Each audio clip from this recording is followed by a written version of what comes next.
ẹ̀yin èèyàn lé èwo lẹ ṣe ẹ káàbọ̀ sí orí Mashola Gist TV.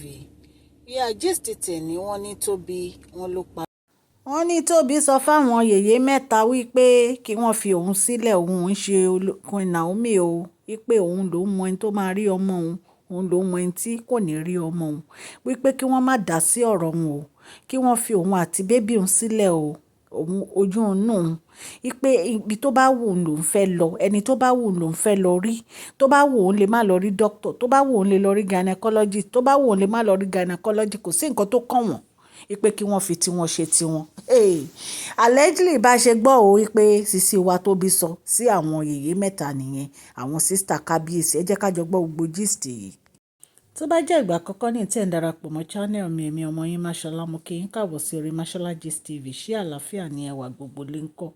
Mo dúpẹ́ lọ́wọ́ yín fún àdúró tì yín lórí channel yìí, fún support yín. Ọlọ́run Elédùmarè á bá mi gbọ́wọ́ yín sókè o. Òkè òkè ni ọlá yín á máa lọ, ọlá yín ò ní lọ ìsàlẹ̀ láéláé.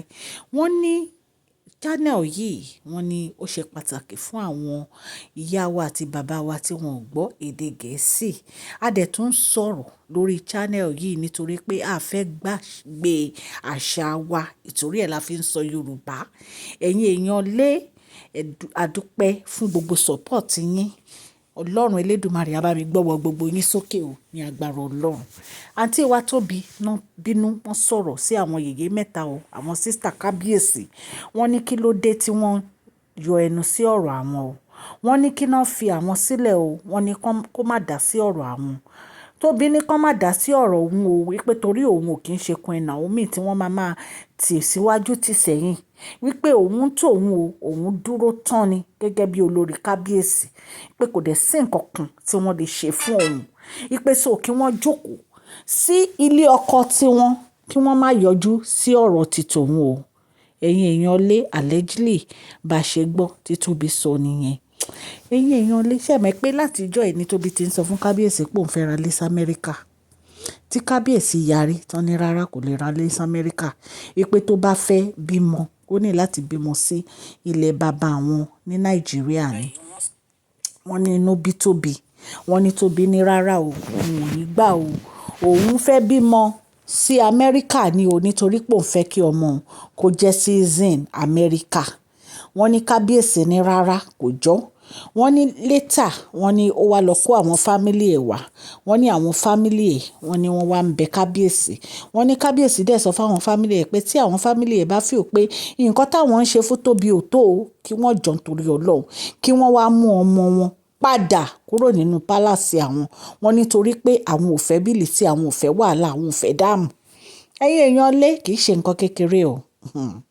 So bí a ṣàṣe gbọ́ o, wọ́n ní kábíyèsí wa lọ ní pé ó ní láti lọ rí gynecologist, pé àwọn fẹ́ ṣe àyẹ̀wò ọmọ tó wà nínú ẹ̀.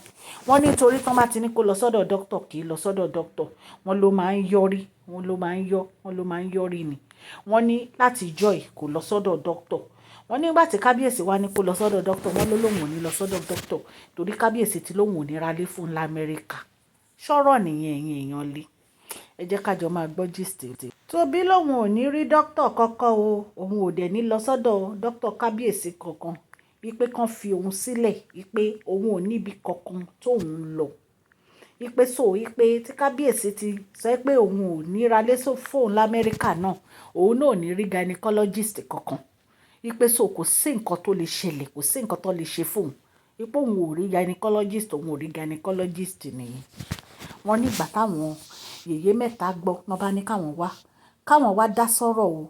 Wọ́n ní bí Tobi ṣe mú wọn so nìyẹn, tó bẹ̀rẹ̀ sí sọ̀rọ̀ sí wọn, tó ń gbọ́ wótòwótò. Ẹ̀yin èèyàn lé allegedly bá ṣe gbọ́ ni o, mi ò bá àwọn ìyàwó kábíyèsí kankan gbénu palace o.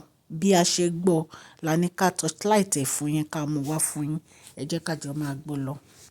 Wọ́n ní àwọn royal family o, àwọn family kábíyèsí ní àwọn ní gynecologist àwọn ní doctor àwọn o. Tí Tobi ò bá ti lọ rí doctor àwọn àti gynecologist àwọn, ó máa le díẹ̀ o.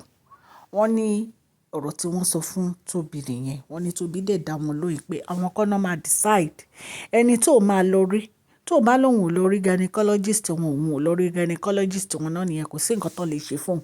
Wọ́n ní Tobi ní àwọn kan náà máa sọ fóun ibi tó máa lọ, ẹni tí ò máa lọ rí, wípé kán má yẹnu sọ̀rọ̀ nǹkan fi òun sílẹ̀, wípé tó bá wù òun lè lọ rí gynecologist, tó bá wù òun ò ní lọ rí gynecologist, kò sí nǹkan tán lè ṣe fóun. Èyí tún lágbára o. wọ́n ní Tóbi ní àwọn ẹ̀gbọ́n kábíyèsí wọn lè sọ nǹkan tó máa ṣe fóun o, wípé wọn lè sọ fún un wípé kò ń lọ rí gynecologist o.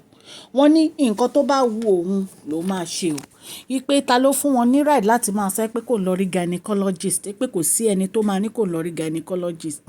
wípé ńgbà tí kábíyèsí náà ti refuse láti ra fóun sí Amẹ́ríkà, àbí kò lọ bímọ sí Amẹ́ríkà tó ti refuse, òun náà ò lọ rí gynecologist, pé kán fi òun sílẹ̀. Gist tá a gbọ́ nìyẹn ẹ̀yin èèyàn, etí tẹ́ fi ń gbọ́ mi ò ní di o, ọwọ́ tẹ́ fi ń tẹ subscribe like kò ní kan ìsàlẹ̀ àpò ní àṣẹ Ọlọ́run. Òkè ni ọlá yín á máa lọ.